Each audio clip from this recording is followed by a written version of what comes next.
தாவேக்கா ஆட்சி அமைச்சதுல இருந்து ஒரே வாரத்துல வந்து ஊழலை ஒழிச்சிட்டோம் அப்படின்னு சொல்லிட்டு ஆதவ அர்ஜுனா சொல்லியிருக்காரு. இதை மக்கள் எப்படி பாக்குறாங்க அப்படின்னு சொல்லிட்டு மக்கள்கிட்ட கேட்டு தெரிஞ்சுப்போம் வாங்க. அவர் சொல்றதுக்கெல்லாம் யாரும் மக்கள் தலையாட்ட மாட்டாங்க. விஜய்ங்கிற ஒரே பேருக்கு தான் எல்லாரும் மதிப்பு மரியாதைலாம் கொடுக்கறதே தவிர ஆதவ அர்ஜுனன்லாம் யார் என்னன்னே தெரியாது. அது ஊழல்வாதிங்கிறது ஊருக்கே தெரிஞ்சது. அதனால் அவர் சொல்கிறதெல்லாம் யாரும் மக்கள் ஏற்றுக்க மாட்டாங்க. அது உண்மைன்னு நம்ப மாட்டாங்க. இதுதான் உண்மை. இல்ல ஆட்சி அமைச்சு ஒரே வாரத்துல எப்படி ஊழலை ஒழிக்க முடியும்? அது முடியாதுங்க. அது இப்போ சொல்கிறாங்கன்னா எப்படிங்க ஒரு வாரத்தில் ஊழல் ஆரம்பிக்க முடியும்? பல வருஷமாக அதெல்லாம் போராடுறாங்க. போட்ட உடனே விதை முளைச்சிருமா? அறுவடை எதிர்பார்க்க முடியுமா? இதெல்லாம் தப்பு இல்லையா? அவர் ஏதோ மனசில் பட்டதை சொல்கிறத தவிர அதெல்லாம் உண்மைக்கு புறமானது. அது நிஜம்னு யாரும் ஒத்துக்க மாட்டாங்க. சின்ன பிள்ளை கூட அது சிரிக்கும். இதுதான் உண்மை. இது என்ன சொல்கிறது, இது விளையாட்டாக தான் இருக்குது. ஒன்றும் சொல்கிறதுக்கு இல்லையா? ஒரு வாரத்தில் என்ன பண்ண முடியும்? ஒரு வருஷத்தில் சொன்னால் கூட ஒரு நியாயம் இருக்குது, இல்லை ஒரு 6 மாதத்தில் சொன்னால் கூட ஒரு நியாயம் இருக்குது. ஒரு வாரத்தில் என்னங்க பண்ண முடியும்? ஒரு வாரத்தில் ஒன்றுமே பண்ண முடியாதுங்க. ஒரு வாரத்தில் எத்தனை டிபார்ட்மெண்ட் இருக்குதுன்னு பார்க்க முடியுமா? அதுவே பார்க்க முடியாது யாராலையும். அதுக்கு மேலே என்ன சொல்கிறதுக்கு? ஒன்றும் சொல்கிறதுக்கு இல்லை. இது என்ன சொல்கிறது, அதான் ஒரு வாரத்தில் எல்லாம் இன்ஸ்டன்ட் நூடுல்ஸ் மாதிரி ஆகிப்போச்சு எல்லாமே. ஏன்னா 2 நிமிஷத்தில் நூடுல்ஸ் ஆக்கிற மாதிரி ஆட்சியும் 2 நிமிஷம் அந்த மாதிரி ஆகிடுது. சரிங்களா? காமராஜர் போல வந்து ஆட்சியை தரும் அப்படின்னு சொல்லிட்டு ஒரே வாரத்துல நாங்கெல்லாம் ஊழலை அதுதாங்க சொல்ல வரேன். டைம் கொடுக்காம எப்படிங்க தெரியும்? காமராஜர் எத்தனை வருஷம் ஆண்டார்? இவங்க ஆண்டப்புறம் தானே தெரியும் காமராஜர் ஆட்சியா இல்லை எந்த மாதிரி ஆட்சின்றது. ஆண்டப்புறம் தானே தெரியும். டைம் கொடுக்கணும், யார் இருந்தாலும் டைம் கொடுக்கும். ஒரு வாரத்துலலாம் யாராலையும் ஒன்றும் பண்ண முடியாது. இல்லை, ஊழல் ஒழிஞ்ச மாதிரி அவ்வளோவா தெரில. உடனே செயல்பாட்டுக்கு வந்துடுமா? மெதுவாக தானே செய்ய முடியும். அதுதான் பார்த்துட்டு இருக்காங்க, மக்கள் பார்த்துட்டு இருக்காங்க. என்ன எப்படி ஆட்சி நடத்துகிறாங்க அப்படின்னு பார்த்துட்டு தானே நம்ம எது ஒன்றும் பண்ண முடியும். உடனே நம்ம ஒரு முடிவுக்கு வந்துட முடியாதுல்ல. பார்க்கலாம் என்ன நடக்குதுன்ட்டு. இல்லை ஒரே வாரத்தில் ஊழலை ஒழிச்சிட்டேன் அப்படிங்கிற மாதிரி சொல்கிறது. இல்லை, ஒரே வாரத்தில் எப்படியும் ஊழலை ஒழிக்க முடியும்? ஊழலை ஒழிக்கிறது ஒரே வாரத்தில் முடிஞ்சிடுமா? முடியாது. மெதுவாக தான் பார்க்க முடியும். பார்க்கலாம் என்ன நடக்குதுன்னு பார்த்தா தான் சொல்ல முடியும். இல்லை, அவர் ஒழிக்க முயற்சிகள் ஏற்படுத்தியிருக்கிறாரு, அவ்வளோதான். ஒரே நாள்லாம் ஊழலெல்லாம் என்ன பண்ண முடியாது. தமிழ்நாட்டிலையோ அகில இந்திய அளவுலையோ ஒரே நாளெல்லாம் வைப் அவுட்லாம் பண்ண முடியாது.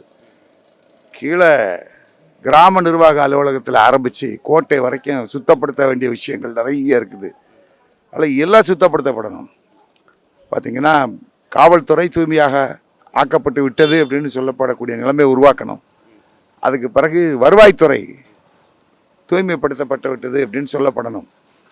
அதுக்கு பிறகு நீங்கள் பார்த்தீங்க அப்படின்னு சொன்னால் ரிஜிஸ்ட்ரார் ஆஃபீஸை பொறுத்தவரையில் ஊழலுடைய உரை ஊற்றே அங்கே தான் இருக்குது. அதெல்லாம் சரிப்படுத்தப்படணும். ஒரு ரிஜிஸ்ட்ரார் நினச்சாருன்னா இல்லாத தஸ்தாவேஜை உசுர் கொடுக்க முடியும். அதனால் நிறைய இருக்குது. அந்த மாதிரி பல்வேறு தரப்புகளில் ஊழலை சரி பண்ணுறாருந்தா 10 நாளில் சரி பண்ண முடியாது. ஒரு எய்ம் வச்சுக்குவாங்க, ஒரு டார்கெட் வச்சுக்குவாங்க, இவ்வளோ காலத்துக்குள்ளே நம்ம சரி பண்ணணும் அப்படின்ட்டு. சரி பண்ணால் சந்தோஷம் தானே. ஆனால் ஆதவ் சொல்கிறாரு ஒரே வாரத்தில் ஊழலை ஒழிச்சிட்டோம் ஆட்சிக்கு அப்படிங்கிறாரு. அது அவருடைய கண்ணோட்டம். அது பொதுமக்கள் சொல்லணும். பொதுமக்கள் சரியாயிடுச்சு, ஊழல் eradicated from the public service அப்படின்னு சொல்லணும்.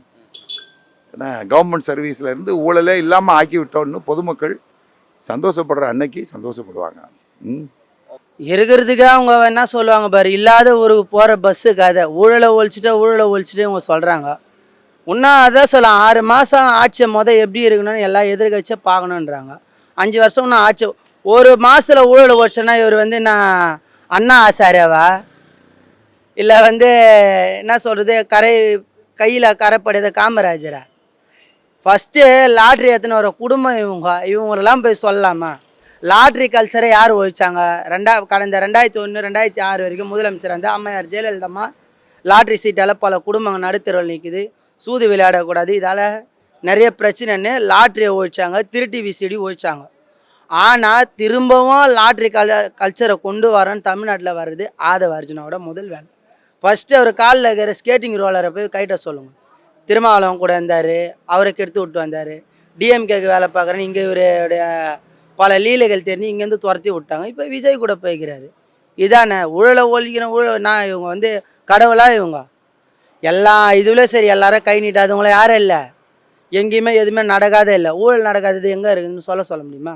சாதாரணமாக எந்த இடத்துலையும் 10 ரூபாய் கமிஷன் இல்லாத எங்கேயும் வேலை நடக்காது. இது எல்லாருக்கும் தெரிஞ்ச உண்மை.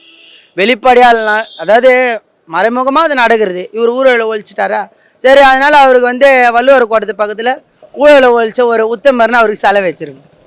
ஊழல்ங்கிறது புறையோடி போய் இருக்குது, இந்த மக்கள் மனதிலையும் இருக்குது. இந்த ஊழல் எதையாவது நான் வந்து அனுசரணையாக கொடுத்து என்னுடைய காரியங்களை சாதிக்கக்கூடிய நிலையில் தான் மக்கள் அந்த சிந்தனையை நோக்கி தான் பயணப்பட்டுக்கிட்டு இருக்கோம். இது ஒரு வாரத்தில் இந்த ஊழலை ஒழிக்கிறதுங்கிறது ஒரு இயலாத ஒரு காரியம். அவர் அந்த முன்னெடுக்கக்கூடிய விஷயங்கள் ஒரு வாரத்தில் வேணால் நடந்திருக்கலாம் அவர் கணிப்புப்படி. ஆனால் முழுமையாக ஊழலை ஒழிக்கணும் அப்படின்னா மக்கள் தன்னுடைய மனத்திலேருந்து மாறணும். முழுமையாக வந்து இந்த ஊழலை ஒழிக்கிறதுக்கு எல்லா விதத்துலையும் மக்களும் ஒத்துழைப்பு கொடுக்கணும். அரசாங்கங்களில் பல நிலைகள் படித்தனங்களில் இருக்குது. அதனால் ஊழலை ஒழிக்கிறது என்பது வந்து முழுமையாக வந்து நடக்கணும்னா மக்கள் மாற்றத்தின் வழியாக தான் கொண்டு வர முடியும். நான் கொடுக்க மாட்டேன்னு இப்போ வரக்கூடிய விஷயங்கள் லஞ்சம், ஊழல் மக்களே வந்து தவிர்த்து வரும்போது தான் இந்த ஊழலை ஒழிக்க முடியும். அதனால் வந்து எவ்வளோ தான் வந்து சட்ட கடப்பாடுகள் மக்கள் அது அரசு அதிகாரிகளுக்கோ ஏதோ அரசாங்கம் செய்ய முற்படும் போது மக்களும் அந்த நிலைக்கு வரும்போது தான் முழுமையாக ஊழலை ஒழிக்க முடியும். அதனால் இன்னும் பொறுத்திருந்து பார்ப்போமே. இப்போ தானே புதிய அனுபவம் அவங்களுக்கு கிடச்சிருக்கு. புதிய ஒரு அமைப்புக்கு கீழே வந்து நம்ம மாறி இருக்கோம். 3வது ஒரு கட்சி வந்து நம்ம தமிழகத்தை ஆளுது. திராவிட கட்சிகள்லேருந்து ஒரு மாற்று கட்சிக்கு இவர் வந்திருக்காரு. அதனால் வந்து இன்னும் எதிர்பார்ப்போம் அவங்கள்ட்ட. அவங்க கோல் அடைஞ்சிட்டேன்னு சொன்னாங்கன்னா அதை வந்து நம்ம வந்து இப்போ ஆராய்ச்சி பண்ண வேண்டாம். அது எந்த அளவுக்கு போகுதுங்கிறத பின்னால் பார்த்துக்கலாங்க. இல்லை, அது ஊழல் ஒழிச்சிட்டாருன்னு சொல்லலை. ஒரு ரெண்டு மூணு விஷயங்களை ரத்து பண்ணியிருக்காங்கிறக்காண்டி நம்ம ஊழல் ஒழிச்சின்னு சொல்ல முடியாது. கண்ணுக்கு தெரியாத ஊழல் நிறையா இருக்குது. புரியுதுங்களா? இந்த 70 வருஷம் இந்த ஆட்சியில் காமராஜர் பீரியடுக்கு பின்னாடி காமராஜர் பீரியட்லேயே இருந்துச்சு ஊழல். பட் கண்ணுக்கு தெரியல இந்த அளவுக்கு. இப்போ ஓப்பன் டு ஆல். இந்த குறைந்தபட்சம் அந்த 50-60 வருஷத்துக்குள்ளே ஊழல்னா ஓப்பனாகவே தெரியுது. ஒரு விஓ ஆஃபீஸ் போனால் இவ்வளோ கொடுத்தா தான் சர்டிஃபிகேட்டு, இதுக்கு போனால் சர்டிஃபிகேட் கொடுத்தா விஓ ஆஃபீஸு, தாசில்தார் ஆஃபீஸ் போனால் இவ்வளோ, கலெக்டர் ஆஃபீஸ் போனால் அப்படிலாம் இருந்துச்சு. பார்க்கலாம் இவங்க என்ன பண்ண போகிறாங்கன்னு பொறுத்து தானே பார்க்க முடியும். சார் அது வந்து அன்னைக்கு வந்து பொன்னம்மா வந்து எம்எல்ஏ நிலக்கோட்டத்தில் நின்னாங்க. அப்போ வந்து என்ன மாதிரி பிரச்சாரம் பண்ணாங்க தெரியுங்களா? இவர் அண்ணாதுரை பீரியடில் ஐயோ பொன்னம்மா அரிசி விலை என்ன போட்டு அன்னைக்கு பிரச்சாரம் பண்ணாங்க. அன்றைக்கி வந்து ஒரு படி அரிசி மேபி 1.5 கிலோ இருக்கும், 75 பைசா, 3/4 ரூபாம்பாங்க. அன்றைக்கி 75 பைசா அரிசியை வந்து அன்றைக்கி அதுக்கே வந்து போராட்டம் நடந்துச்சு. ஸோ போராட்டங்கிறது எல்லா காலங்களையும் இருக்க தான் செய்யுது, இனியும் இருக்கும், வருங்காலத்தில் இருக்கும், இப்போ இருக்க தான் செய்யும். சரிங்களா? அதனால் வந்து பொறுத்துன்னு தான் பார்க்கணும் சார். பட் இப்போ ஓடுற விஷயங்கள் வந்து நல்ல விஷயங்களாக தெரியுது. இனி போகிற காலங்கள் நல்லா இதே மாதிரி போச்சுன்னா ஜெயிக்கலாம், நிறையா விஷயங்கள் ஜெயிக்கலாம் அவர். சரி, காமராஜர் ஆட்சி நான் அவங்கள சொல்கிறேன், அவங்க வழிக வரேன். முதல் இவங்க பதிவு ஆகும்போது தமிழ் தாய் வாழ்த்துக்கு முதல் மதிப்பு இருந்ததா? மனோன்மணி சுந்தரனார் எழுதிய தமிழ் தாய் வாழ்த்து நீராறும் கடல் உடுத்தன்ற அந்த ஒரு நாங்கள்லாம் படிக்கும்போது ஃபஸ்ட்டு ஸ்கூலில் முதல் ப்ரேயர்லேயே இதான் நடக்கும். இது வந்து வழிமுறை. அரசாங்க விழாக்களில் தேசிய கீதம், அப்புறம் தமிழ் தாய் வாழ்த்து, தமிழ்நாட்டோட அதை வந்து 3வது இடத்துல இவங்க போட்டாங்க. அதுவே தப்பு இவங்க சொல்லலாமா? அப்புறம் இவங்க என்ன மதிப்பு கொடுக்குறாங்க சொல்லுங்க? ஃபஸ்ட்டு இவங்களோட நிதி அமைச்சர் இருக்கிற மரிய வில்சனை பற்றி இதோ வீடியோவில் வருது. இவங்கெல்லாம் வந்து சொல்லி நான் நாடு உருப்பிட போது பார்க்கலாம். எல்லாரும் குதிச்சாங்களா மாற்றம் அது மாற்றமா ஏமாற்றமானு இந்த ஆட்சியில் நம்ம பார்ப்போம். சார் என்னை கேட்டிங்கன்னா என்னென்னா, விஜய்ங்கிற ஒரு முகத்துக்காக தான் தமிழ்நாட்டு மக்கள் எல்லாம் பாட்டு பாடுறது, ஆட்டம் ஆடுறது எல்லாமே தவிர அதில் இருக்கிறவங்களுக்கு யாரை தெரியும்னு சொல்லுங்க பார்க்கலாம். அந்த ஊரில் இருக்கிறவங்களுக்கே சில பேருக்கு தெரியாது. அப்படிங்கும்போது எப்படி நம்புறது?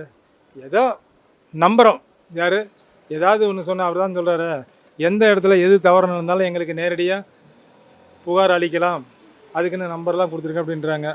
அதுவும் எப்படிங்கிறது அது போக போக தான் தெரியும். ஒரு வாரத்திலலாம் யாரும் ஊழலெல்லாம் ஒழிக்க முடியாது.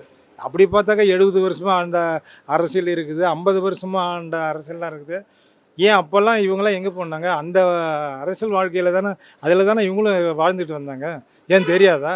இப்போ சுருக்கமாக சொல்லணும்னா ஊழல் அந்த கட்சி இந்த கட்சின்னு சொல்கிறவங்க இன்றைக்கி சப்போர்ட்டுக்கு ஏன் அந்த கட்சியில் இருந்து ஆள்லாம் எடுத்திருக்காங்க? செவினேன்னு அது போட்டு அண்ணா திமுக அவங்க போட்டு ஒன்றா இருந்தாங்க. ஏதோ எதிர்கட்சியை கூட உட்கார முடியல, ஏதோ நம்ம கட்சியை பலப்படுத்திட்டு இருக்கலாம்னாங்க. அதில் சும்மா இருக்காத உனக்கு அமைச்சர் தரேன் அது தரேன்னு சொல்லிட்டு அதில் ஒரு 25 பேரை கூப்பிட்டு போய் என்ன பண்ணாங்க? இதுதான் பொழப்பா? இதெல்லாம் நடத்துனது யார்? ஆதரவு வச்சுட்டாங்கிறது தெரியாதா? அதனால் அவர் சொல்கிறத சொல்லிக்கிட்டே இருப்பார். அது யாரும் வந்து முழுமையாக நம்ப மாட்டாங்க. ஏன்னா விஜய் என்ன சொல்கிறாரு, அது சொன்னாக்கா அது நடத்துவாராங்கிறது அவருக்கே தெரியாது. ஏன்னா ஏதோ நம்ம கட்சிக்கு வரணும், அரசியலில் வரணும்னு சொல்லி ஒரு ஆர்வத்தில் எல்லாம் சொன்னார். அதெல்லாம் சொல்ல போனோம்னா இப்போ இந்த தங்கம் தரேன், பிள்ளைங்களுக்கு அதை தரேன், எதுக்கு அதை தரேன் அப்படிங்கிறதெல்லாம் வந்து இன்றைக்கி சாத்தியமாக யோசிச்சு பாருங்கள். நாளுக்கு நாள் தங்கம் ஏறிக்கிட்டு இருக்குது. கல்யாணத்துக்கு பவுன் தரங்கிறது இன்றைக்கி சாதாரண விஷயமா? தினம் எத்தனையோ லட்சம் மக்கள் குழந்தை பிறக்கிறாங்க. அந்த குழந்தைங்கெல்லாம் மோதிரம் போட முடியுமா? பட்டு புடவை அது இதெல்லாம் சொல்லியிருக்கிறாங்க. எந்த ஆர்வத்தில் சொன்னாங்களோ தெரியாது. அது வந்து என்னென்னா சாத்தியம்னு கேட்டிங்கன்னா அதெல்லாம் சாத்தியம் இல்லை. ஒரு வாரம்லாம் கிடையாது, ஒரு வருஷம் பாருங்கள். ஒரு வருஷத்தில் இந்த சொன்னதில் ஏதாவது நடைமுறை சாத்தியமாகுதுன்னா உண்மையிலே அடுத்த வருஷத்தில் பார்க்கலாம். இந்த 26 முடிஞ்சு இந்த 6 மாதம் ஓடட்டும். முதல்ல கட்சி நிலைக்குதாங்கிறது முதல்ல பார்க்கலாங்க. ஆதவர்ஜினா சொல்கிறது இருக்கட்டும், ஜெவிஜனா இருக்கட்டும். ஏன்னா இப்போ இதுக்குள்ளேயே இப்போ தேவையில்லாத பாருங்கள், யாராருக்கோ வந்து 2 பேர் வரவங்களுக்கு அமைச்சர் பதவி, இந்த பதவியெல்லாம் கொடுக்குறாரு. எதை நினச்சி கொடுக்குறாரு? அந்த கட்சியிலே போஸ்ட் போடுற காலத்துலேருந்து இந்த வரலாம் இருந்தாங்க. ஏதோ அவங்களுக்கு ஓரளவுக்கு கொடுத்துருக்குறீங்க, பரவாயில்ல. ரெண்டாவது அந்த கட்சியில் இருக்கிறவங்க எவ்வளோ பேர் இருக்காங்க, எல்லாம் நல்லவங்க தானா? அவங்க மேலே குறைபாடே கிடையாதா? அதில் தீய ஆளுங்களாம் யாரும் கிடையாதா? இதெல்லாம் ஆராய்ஞ்சிக்கிட்டு புலன் விசாரணை நடந்துக்கிட்டு தான் இருக்கு. இதெல்லாம் வந்து போக போக தெரியும். இதில் எத்தனை பேர் உள்ளே போகிறாங்கிறது அது சொல்ல முடியாது. எப்படி பார்க்குறேன்னா, ஒரு 2-3 விஷயங்களை வந்து டிவியில் தான் பார்க்குறோம். நாங்கள் நம்ம போய் பார்க்கல, நீங்களும் நானும் பார்க்கல. அவர் வந்து என்ன சொல்கிறாருன்னா, இந்த கமிஷன் பேசிக்கில் ஒரு 100 கான்ட்ராக்ட் போகிறோம். இப்போ 20 மே 13லேருந்து 22 வரைக்கும் பண்ண அந்த கான்ட்ராக்ட் பூரா ரத்து பண்ணியிருக்காங்க. அது ஒன்று அதிகாரி தான் அந்த மாதிரி பண்ணியிருக்காங்க. அது வந்து சிறப்பான விஷயந்தான்.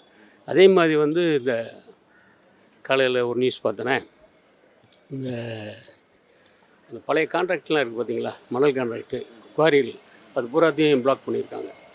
சரி, இது மாதிரி கண்டினியூ பண்ணாருன்னா உண்மையிலே சிறப்பாக இருக்கும். இப்போ வந்த உடனே இந்த 10, 15, 20 நாளைக்குள்ளே இதெல்லாம் செய்கிறாருன்னா அது கொஞ்சம் பெரிய விஷயந்தான்.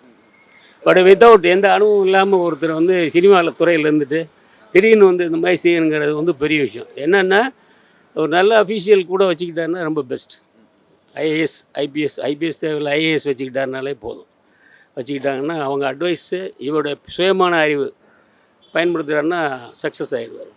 என்னன்னா, இதெல்லாம் போகும்போதே ஃபண்டு பிரச்சனை எப்படி இவங்க ஜமாலிக்கு போகிறாங்க. ஏன்னா கிட்டத்தட்ட 700 சில்லறம் இந்த ஒயின்ஸை காலி பண்ணியிருக்காங்க. அப்போ அதுக்கெல்லாம் என்ன வருமானம்? அடுத்து அதெல்லாம் வச்சு தான் இவங்க முன்னாடி அரசியல்லாம் ஓடிக்கிட்டு இருந்துச்சு. இப்போ இவங்க அதெல்லாம் என்ன மாதிரி பேஸ் பண்ண போகிறாங்க, என்ன மாதிரி பண்ண போகிறாங்க அப்படிங்கிறது தெரியல. ஆனால் ஓரளவுக்கு எதிர்பார்க்கக்கூடிய விஷயங்கள் நடக்கிற மாதிரி தான் தெரியுது.